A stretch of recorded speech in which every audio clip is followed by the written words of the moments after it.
अहिल्यानगर जिल्ह्यातील भंडारदरा धरणातून मोठ्या प्रमाणात पाण्याची गळती सुरू आहे। याकडे प्रशासन दुर्लक्ष करत असल्याचं चित्र आहे।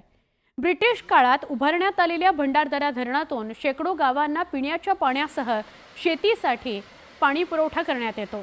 धरणातून सुरू असलेल्या पाण्याच्या गळतीमुळे अनेक गावं पिण्याच्या पाण्यापासून वंचित आहेत। दरम्यान प्रशासनाने तातडीने ही पाणी गळती थांबवावी अशी मागणी करण्यात येते। धरणाच्या या पाणी गळतीचा थेट ग्राउंड झिरो वरून आढावा घेतला आमचे प्रतिनिधी हरीश दिमोटे यांनी। अहिल्यानगर जिल्ह्यासाठी वरदान असलेल्या भंडारदरा धरणाजवळ मी आता आलेलो आहे।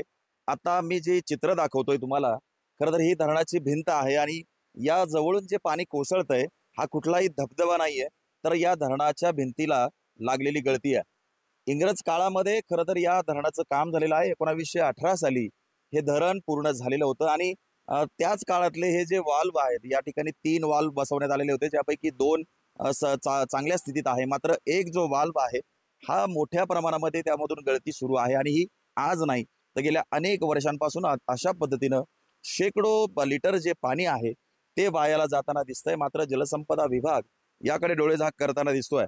खरं तर उन्हाळा तोंडावरती आहे।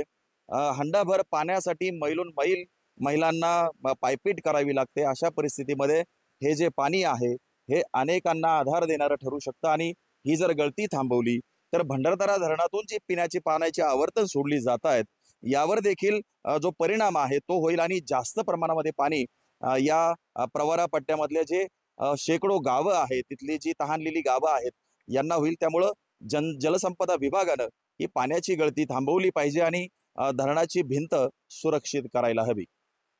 हरीश दिमोटे, न्यूज 18 लोकमत, भंडारदरा, अहिल्यानगर।